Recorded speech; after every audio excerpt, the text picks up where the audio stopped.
So we have another anniversary this time around. The Nintendo Switch actually has been turning 4 years old this time around, and I've already done 30,000 reviews of this thing. I've talked about software on my second channel, and I can tell you, I think for sure the Nintendo Switch is probably one of the most influential gaming consoles of all time, and it really did, I think, cause a rift between Nintendo at first, but I think they've really found their footprint in the whole entire gaming landscape, and I think it's a beautiful console that has so much capability for sure.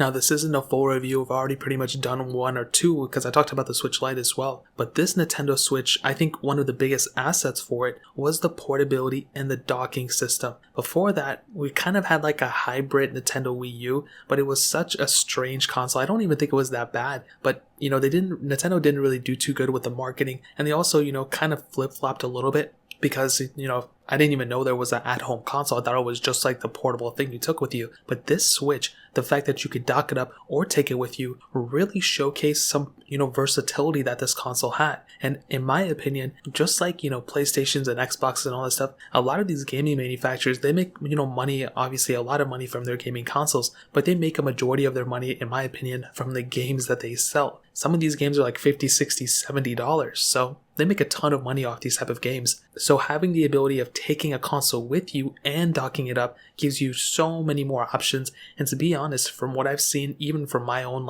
setup here, a lot of people will end up buying either a PlayStation or an Xbox. A lot of people may not buy both, but almost all people will end up buying a Nintendo Switch at the same time, just to take with them. And the games that you get on your Nintendo Switch aren't always the same games that you'll get on your Xbox or Sony, because there's going to be a lot of different type of games. And throughout the last couple of years, we've seen this time and time again. I mean, it's pretty wild the amount of games that you can get from the Nintendo Switch, first of all, that are for free, but second of all, the capability behind these games and just the graphics and the portability. I mean, it's definitely one of my favorite things for sure. Now, I didn't want to bash this Nintendo Switch too much, but since we are doing like a 4-year past review, I think one of the things that Nintendo really needs to work on, and if they're really going to drop another Nintendo Switch soon, they have to fix these Joy-Con issues, bro. We're Joy-Con boys at the end of the day, and we can't be Joy-Con boys if our Joy-Cons are not working, you know what I mean? And this is the problem with this type of console, is that, and I've talked about this a lot on my second channel as well, and some of those videos do extremely well,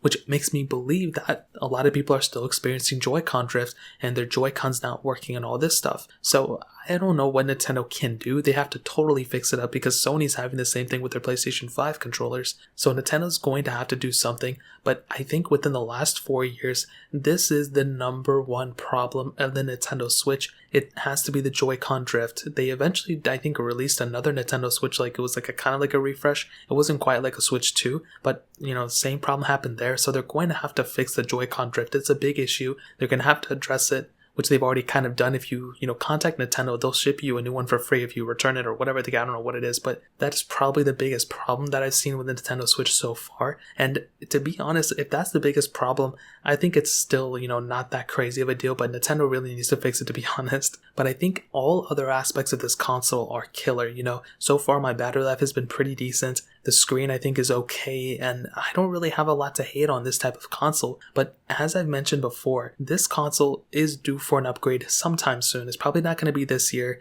There were some, a little bit here and there, some news about it, but it's probably going to end up being next year at the earliest from what I've seen. And I think if that's the case, that's awesome. I don't think anybody's really in a rush. And to be honest, Nintendo has positioned themselves in a really awesome situation. They just have to make their console look a little bit better here and there. But on top of that, they just need to, add some more performance inside of it. Maybe add some more software features here and there. Maybe a camera. I don't really think it needs a camera, but okay, if it wants it, you can have it. And I also think maybe increasing the built-in storage would be another humongous thing they can do. But this game's, the graphics are still great.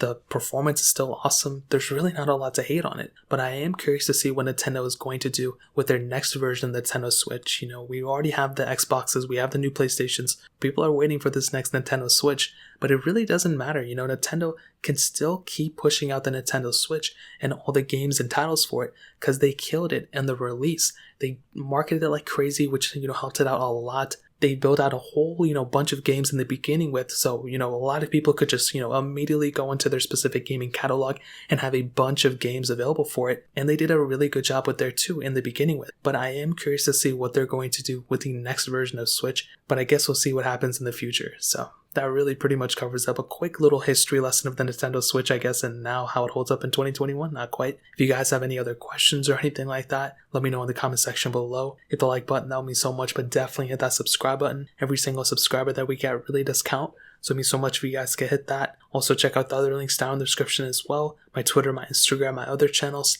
More importantly, everything else, every single one of you guys. Hopefully I'll catch you guys in the next video. Peace out till then.